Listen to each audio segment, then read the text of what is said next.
Hi viewers, welcome to our channel. ప్రస్తుతం మనతో పాటు సీనియర్ జర్నలిస్ట్ దాము బాలస్తా ఉన్నారు. వారితో మాట్లాడదాం. నమస్కారం సార్. నమస్తే. సార్, వైసీపీ పార్టీలో గత కొంతకాలంగా చూస్తుంటే ఇన్ఛార్జీలు మారుస్తున్నారు. అలాగే చాలా మంది ఎమ్మెల్యేలు రిజైన్ చేసి వెళ్ళిపోవడం చూస్తున్నాం. ఈవెన్ టీడీపీ కూడా ప్రచారం చేస్తుంది వైసీపీ ఎమ్మెల్యేలు అజ్ఞాతంలోకి వెళ్ళిపోతున్నారని చెప్పేసి. మరి ఏం జరుగుతుందంటారు సార్ వైసీపీ పార్టీలో? వైసీపీ పార్టీలో నిజానికి ఇలా జరగబోతుందని 1.5 ఇయర్ ముందు నుంచే మనం కానీ వీడియోలు కొన్ని చూస్తే కొంతమంది వైసీపీకి దగ్గర ఉన్న అనలిస్టులు అప్పుడే చెప్పారు. వాళ్ళు ఇది జరగబోయేది అప్పుడే చెప్పారు. అట్లాగే వైసీపీ నాయకుల్లో కూడా కొంతమంది ఆఫ్ ద రికార్డుగా చెప్పారు. ఏమని, మా వాడు ఒక 40-50 మందిని తీసేసేట్టుగా ఉన్నాడు, వాళ్ళందరూ రేపు రెబల్స్ అయ్యి గందరగోళం క్రియేట్ చేయబోతారు, తెలుగుదేశంలోకి వెళ్ళబోతారు వాళ్ళు అనేది అప్పుడే వచ్చింది. అది కొత్తగా ఏం రాలే. కాబట్టి కాకపోతే ఇప్పుడు కొత్తగా ఒకటి చర్చకి దారి తీయడానికి కారణం ఏంటంటే, ఇక్కడ కేసీఆర్ ఓడిపోవడానికి వన్ ఆఫ్ ద ఫ్యాక్టర్స్ ఇక్కడ సిట్టింగ్ ఎమ్మెల్యేల మీద వ్యతిరేకత ఉండడం. నిజానికి కేసీఆర్ లాంగ్ బ్యాక్కి ఐప్యాక్ ద్వారా ఒక సర్వే చేయించాడు ఎమ్మెల్యేల మీద. ఆ సర్వేలో తెలిసింది ఏంటంటే ఓన్లీ 30 ఎమ్మెల్యేసే గెలుస్తారు, మిగతా వాళ్ళందరూ ఓడిపోతారు అనేది అప్పుడే సర్వే. ఆ సర్వేని కేసీఆర్ పెట్టుకొని చాలామంది ఎమ్మెల్యేలు తీసేయబోతున్నాడు అంత పుకారు అప్పుడే వచ్చింది. కానీ కేసీఆర్ ఎందుకో ఆ ధైర్యం చేయలేదు. దానికి కేసీఆర్కు ఉండే రీజన్స్ ఏంటంటే, ఒకటి, ఆ ఎమ్మెల్యేని డిస్టర్బ్ చేస్తే వాడు కొత్తగా పెట్టిన వాడిని గెలవనివ్వడు, కాబట్టి అది డిస్టర్బ్ అవుతుంది. దాని బదులు ఉన్న వాళ్ళ దగ్గర కొద్దిగా పని చేయించుకొని మనం కొంత కష్టపడితే గెలుపు సాధ్యం కావచ్చు. రెండోది, కేసీఆర్ని ఇమేజ్ ముందు ఆ ఎమ్మెల్యేల ఇమేజ్ ఎంత, కేసీఆర్కి పాజిటివ్గా ఉంటే ఎమ్మెల్యేల పట్ల కొంత నెగిటివ్గా ఉన్నా పనిచేయదులే అని కేసీఆర్ అనుకోవడం, దానివల్ల కేసీఆర్ మార్చకపోవడం అనేది జరిగింది. అయితే ఇప్పుడు జగన్ మారుస్తుంటే, జగన్ కేసీఆర్ ఓడిపోవడానికి సిట్టింగ్ ఎమ్మెల్యేలను మార్చకపోవడమే కాబట్టి జగన్ మారుస్తున్నాడు అన్న ఒక నెరేటివ్ జనాలకి బాగా వెళ్తుంది. నిజానికి జగన్ ఎప్పటి నుంచో ఈ ఎక్సర్సైజ్ చేస్తున్నాడు. ఈ ఎలక్షన్లకు చాలా ముందే వీడియోలు ఉన్నాయి. 40 మంది వెళ్ళిపోతారు, 50 మంది వెళ్ళిపోతారు, మార్చిపోతున్నాడు అంట అనే వీడియోలు యూట్యూబ్లో చూస్తే, అట్లాగే న్యూస్ వెబ్సైట్లో చూస్తే మనకు దొరుకుతుంది. లాంగ్ బ్యాకే ఉంది ఇది. అంటే జగన్ ఎప్పటి నుంచో కేసీఆర్ ఇక్కడ మార్చినా మార్చకపోయినా జగన్ మార్చాలని లాంగ్ బ్యాక్ అనుకున్నాడు. తనకేందంటే ఇప్పుడు తన పట్ల కొంత పాజిటివ్ ఉంది, నెగిటివ్ ఉంది జనాల్లో. జగన్ పట్ల నెగిటివ్ ఏంటి, ఇతను అభివృద్ధి చేయలేదని, రోడ్లు వేయలేదని, ఇంకోటి అని మీడియా రావడం, లోకల్గా రోడ్లు బాగాలేకపోవడం, అభివృద్ధికి సంబంధించిన ఫండ్స్ లేకపోవడం, కరోనా వల్ల కొన్ని ఇబ్బందులు తలెత్తడం, దీనివల్ల అటువంటి ఇది ఉంది. రెండవది, పథకాలని గట్టిగా అమలు చేస్తుండడం వల్ల ఈ పేదవాళ్ళకి డబ్బులు ఇచ్చేస్తున్నాడు, వాళ్ళని సోమరిపోతులు చేస్తున్నారని rich people and middle class వాళ్ళు నెగిటివ్గా ఉన్నారు. పథకాలు రాని వాళ్ళు, పథకాలు వస్తున్న వాళ్ళ పట్ల ఒక అసూయ ద్వేషాలు ఖచ్చితంగా ఉంటాయి. ఎందుకంటే వాడికి కేవలం బీసీ కావడం వల్ల డబ్బులు వస్తున్నాయి, నాకంటే బాగున్నాడు ఆర్థికంగా అని ఇతను అనుకోవచ్చు ఇటుపక్క ఉన్నవాళ్ళు. కాబట్టి ఇప్పుడు మా ఊర్లో ఉన్న ఫర్ ఎగ్జాంపుల్ ఒక పెన్షన్ రాదు, పక్కింటి వాళ్ళకి వస్తుంటుంది, వాళ్ళకి ఇంకా కొంత వేరే ఇన్కమ్ కూడా వస్తుంది, కానీ పెన్షన్ వస్తుంటుంది. 2000 మొన్న అయితే, ఇప్పుడు జనవరి నుంచి 3000. ఓకే. సో వాళ్ళకి 3000 వస్తుంది, మనకు పైసా కూడా రాలేదు. వాళ్ళు వచ్చి కాలరాగరాస్తే తిరుగుతుంటారు 3000 తీసుకొని.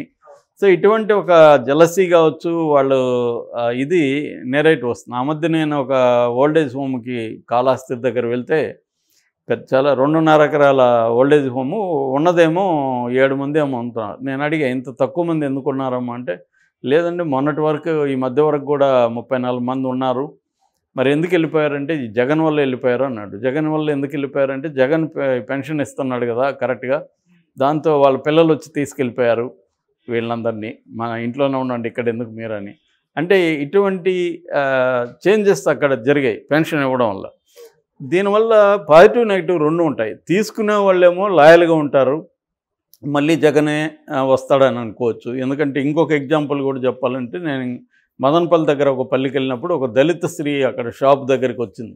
ఆమె నేను అడిగా, ఎలా ఉన్నావు ఏంటి, పెద్దవాడ అడిగితే, నాకేమి, నాకు కొడుకున్నాడు, నన్ను అన్నీ చూసుకుంటున్నాడు, మీ కొడుకు ఏం చేస్తాడంటే ముఖ్యమంత్రి జగన్ అని చెప్పింది. అంటే ఆమె కరెక్ట్గా పెన్షన్ ఇస్తున్నాడు, ఇంకేవో సౌకర్యాలు ఆమెకు వస్తున్నాయి, దానివల్ల ఆమె కొడుకుగా భావిస్తుంది జగన్ని. సో అలాంటి సెక్షన్ ఒకటి ఉంది. సో పాజిటివ్ నెగిటివ్ జగన్కి ఉన్నాయి. అట్లాగే లోకల్ ఎమ్మెల్యేలకి నెగిటివిటీ ఉన్న ఎమ్మెల్యేలు చాలా ఏరియాల్లో ఉన్నారు.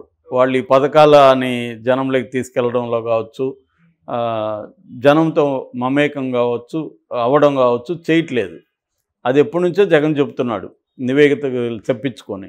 దానికి ఒక కారణం వాళ్ళు చెప్పేది ఏంటంటే, జగన్ అసలు మాకు అధికారం ఏమైనా ఇచ్చుంటే కదా, మొత్తము వాలంటీర్లను పెట్టుకొని జగన్ వర్సెస్ జనం అన్నట్టుగానే నడుస్తుంది, మా ద్వారా ఏమన్నా చేస్తే కదా మమ్మల్ని జనం కూడా కేర్ చేయట్లేదు అనేది వాళ్ళకుంది. ఏదేమైనా ఒక మోడల్ డెవలప్ చేశాడు జగన్. ఆ మోడల్ వల్ల ఎమ్మెల్యేలకు ఎంపీలకు ఇబ్బంది ఏముంది, దానివల్ల ఎమ్మెల్యేలు సరిగ్గా పనిచేయకపోవడం, దాంట్లో నెగిటివ్ రావడం అనేది కూడా జరుగుతుంది. ఏదేమైనా జగన్ మంచో చెడో అతనికి ఉన్న లిమిటేషన్స్లో, అతనికి ఉన్న పరిధిలో అతను ఏం ఆలోచించాడు, తన మీద నెగిటివిటీని ఇప్పుడు మార్చలేడు. ఎందుకంటే అభివృద్ధి అంటే టక్కమని ఇప్పుడు రోడ్లు వేయలేడు, కంపెనీలు తీసుకొచ్చేయలేడు, పెద్ద పెద్ద ఉద్యోగాలు ఇవ్వలేడు. రెండవది జలసీని అతను ఎలా పోగొడతాడు? పథకాలు అమలు చేస్తానని చెప్పాడు, చేస్తున్నాడు. అది ఆ పథకాలు కరెక్ట్గా జనం దగ్గరికి తీసుకుపోవడానికి వాలంటీర్ వ్యవస్థను తీసుకున్నాడు. అవినీతి లేకుండా పథకాలు ఎక్కడ లీకేజ్ లేకుండా డైరెక్ట్గా సుచ్చునెక్కుతో వాళ్ళ దగ్గరికి పోయి పడుతున్నాయి. దీనివల్ల జలసీ వస్తుంది సైడ్ ఎఫెక్ట్గా. దాన్ని అతను ఏం చేయలేడు, ఇప్పుడు వీళ్ళని విన్ ఓవర్ చేయలేడు. అందుకని అతను ఏం ఆలోచించాడంటే, ఉన్నంతలో మనం ఈ పథకాల మీద డిపెండ్ అవుదాము.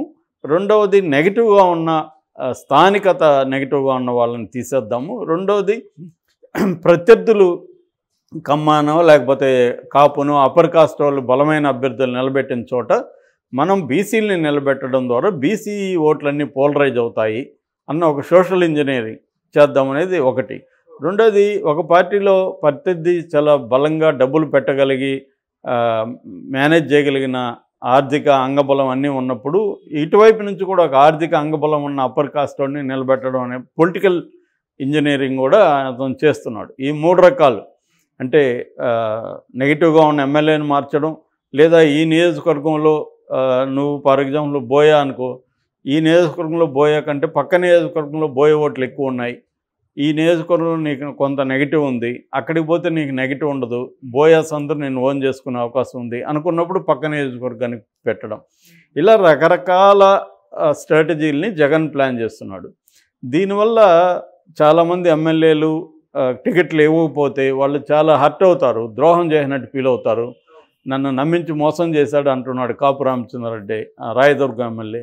నీకు ఆల్రెడీ నువ్వు 2 సార్లు ఎమ్మెల్యే కదా, ఇంకొత్త వాళ్ళు ఎమ్మెల్యే కావద్దా అని వీళ్ళు ప్రశ్నిస్తున్నారు. అందులో న్యాయం ఉంది కదా. ఒక ఎమ్మెల్యేకి కంటిన్యూగా అతనే ఎమ్మెల్యే అవుతా ఉంటే మిగతా వాళ్ళు ఎప్పుడు అవ్వాలి? అవును. కానీ అతను హర్ట్ అవుతాడు, అతను శపిస్తాడు, అతను నేను నీ అంతు చూస్తా అంటాడు, అతని వల్ల అయినంత చేస్తాడు. అదంతా చేస్తాడని వీళ్ళకి కూడా తెలుసు. చేసినా కూడా దానికంటే కూడా అతనికి ఇస్తే ఓడిపోతాడు కాబట్టి అతనికి ఇవ్వద్దని వీళ్ళు డిసైడ్ అయ్యారు. సో ఈ నివేదికలు ఎంత నమ్మాలనేది ఒక సమస్య. అందుకని జగన్ ఒక నివేదిక మీద డిపెండ్ కాకుండా ఐపాక్ నివేదిక తెప్పించుకున్నాడు, ఇంటెలిజెన్స్ నివేదిక తెప్పించుకున్నాడు, చెవిరెడ్డి భాస్కర్ రెడ్డి టీంతో ఒక నివేదిక తెప్పించుకున్నాడు, సెంట్రల్ ఏజెన్సీలతో నివేదిక తెప్పించుకున్నాడు. 4 రకాల నివేదికలు పెట్టుకొని వాటిని తనకున్న వేరే అండర్స్టాండింగ్తో అక్కడున్న తనకి కొంతమంది చెప్పిన అవన్నీ చూసుకొని నిర్ణయానికి వచ్చి, ఈ నిర్ణయానికి ఎట్టి పరిస్థితుల్లో కట్టుబడి ఉండాలి, ఎవరి ఒత్తిళ్లకు మనం సరెండర్ అవ్వకూడదు అనేది అతను తీసుకున్నాడు. సో ఆ ప్రకారం అతను వెళ్తున్నాడు. దానివల్ల ఇప్పుడు కొత్త వార్త ఏంటంటే, అజ్ఞాతంలోకి వెళ్ళిపోతున్నారు వైసీపీ ఎమ్మెల్యేలను. కొత్తగా ఒక 4 పేర్లు రాశారు. అందులో ఒకటి ఏంటంటే, జగ్గంపేట చెంటిబాబు ఎమ్మెల్యే, ఆయన కనిపించట్లేదు. పత్తిపాడు పర్వత శ్రీ పూర్ణచంద్రప్రసాద్ కనిపించట్లేదు. పిఠాపురం పెండెం దొరబాబు కనిపించట్లేదు. పి గన్నవరం కొండేటి చిట్టుబాబు, వీళ్ళు 4 అజ్ఞాతంలోకి వెళ్ళిపోయారు. ఎందుకంటే ఈ 4 నియోజకవర్గాల్లో కూడా కొత్త ఇన్ఛార్జీలను పెట్టాడు. అంటే ఇన్ఛార్జీలే రేపు ఎమ్మెల్యే టికెట్ ఇస్తారు. అందుకని వాళ్ళు అజ్ఞాతంలోకి వెళ్ళిపోయారు. అజ్ఞాతంలోకి వెళ్ళిపోయిన వాళ్ళంతా తెలుగుదేశంలోకి రాబోతున్నారు అనేది తెలుగుదేశం వర్గీయులు రాస్తున్నారు. అట్లాగే అచ్చెన్నాయుడు కూడా ఏమన్నాడు, హేమీలంతా మా వైపు రాబోతున్నారు. చాలామంది వైసీపీని సపోర్ట్ చేసే దగ్గరగా ఉండే అనలిస్టులు కానీ నాయకులు కానీ చెప్తున్నది ఏమంటే, మేము వద్దని పంపించేస్తుంటే వాడు ఎందుకు హేమాహేమి అవుతాడు, హేమాహేమి అయితే మేమెందుకు వాడిని వద్దని పంపిస్తాం, మేము వద్దని కదా పంపిస్తాం, ఇతను మనకు పనికిరాడని మేము పక్కన పెట్టినాక అతను ఎక్కడికి పోతే మాకేంటి, ఇంకా తెలుగుదేశంతో పోతే ఏంటి, జనసేనతో పోతే ఏంటి, కాంగ్రెస్లో పోతే మాకేంటి, ఇవన్నీ పోతే కూడా పోతాడనుకుని కదా మేము అతను వద్దనుకున్నాం. కాబట్టి వద్దనుకున్నాక మీరు అతనేదో సూపర్ మ్యాను, సూపర్ హీరో, అతను మమ్మల్ని తిడుతున్నాడు, అతనికి మేమేదో అన్యాయం చేశాము, ఇవన్నీ మాట్లాడుతున్నాం. అన్యాయం చేస్తుంటే లాస్ట్ టైం ఎందుకు ఇచ్చాము అతనికి ఎమ్మెల్యే? కాబట్టి ఇప్పుడు ఏంది, లాస్ట్ టైం గెలుస్తాడని ఇచ్చాము, ఇప్పుడు గెలవలేదని తీసేస్తున్నాం, ఇంతే. ఇంత సింపుల్ని ఎందుకు మీరు ఇష్యూ చేస్తున్నారు అనేది అంటున్నారు. అయితే ఇక్కడ చంద్రబాబు కూడా అలర్ట్గా ఉన్నట్టుగానే మనకు అర్థమవుతుంది. అంటే ఆయనకు కూడా ఇది తెలుసు కాబట్టి వచ్చిన వాళ్ళందరినీ చేర్చుకోవడం, మీడియాలో హైప్ చేయడం తప్ప వాళ్ళెవరికి టికెట్ ఇచ్చే పరిస్థితి చంద్రబాబు కూడా చేస్తాడని నేను అనుకోవట్లేదు. ఎందుకంటే వాళ్ళకి టికెట్ ఇస్తే ఇక్కడ ఆల్రెడీ ఉన్న తెలుగుదేశం వాళ్ళు మళ్ళీ సేమ్ ప్రాబ్లం ఇక్కడ కూడా వస్తుంది, వీళ్ళు రెబల్స్గా మారుతారు, మళ్ళీ సేమ్ ఇష్యూ మళ్ళీ ఇక్కడ వస్తుంది. ఆల్రెడీ ఇప్పుడు కేసీఆర్ నాని చూసాం కదా, అక్కడ ఆయన రెబల్గా మారి రిజైన్ చేస్తున్నాడు. కాబట్టి ఈ తలనొప్పి ఇక్కడ కూడా వస్తుంది. అందుకని వీళ్ళు ఏం చేస్తున్నారంటే ఈ ఇష్యూని ప్రచారం వరకు తీసుకొస్తున్నారు. అంటే వైసీపీలో పెద్ద తిరుగుబాటు వస్తుంది, అందరూ కూడా తిరగబడేస్తున్నారు, పెద్ద సంక్షోభం వస్తుంది, వైసీపీ తెలివి తక్కువగా చేస్తున్నాడు జగన్ అన్న ఒక నెరేటివ్ని వీళ్ళు తీసుకెళ్తున్నారు. కానీ వచ్చే వాళ్ళందరినీ వీళ్ళు చేర్చుకుంటారనేది ఒక డౌటు, అందరూ కూడా ఇక్కడికే వస్తారని కూడా ఒక డౌటు. రేవంత్ రెడ్డి కూడా అన్నాడు మన ఇంటర్వ్యూలో, జగన్ ఎవరు అని తీసేస్తే వాళ్ళందరూ మేము పెట్టుకుంటామని. ఫైన్, పెట్టుకోండి అని వాళ్ళు కూడా అంటున్నారు కదా, వాళ్ళకు కూడా తెలుసు కదా వీళ్ళు ఎక్కడికి పోతారని. కాబట్టి ఏంటంటే ఏ పార్టీకి ఉండే సమస్యల నుంచి ఆ పార్టీ వ్యూహాల్ని రచిస్తుంది, మాట్లాడుతుంది.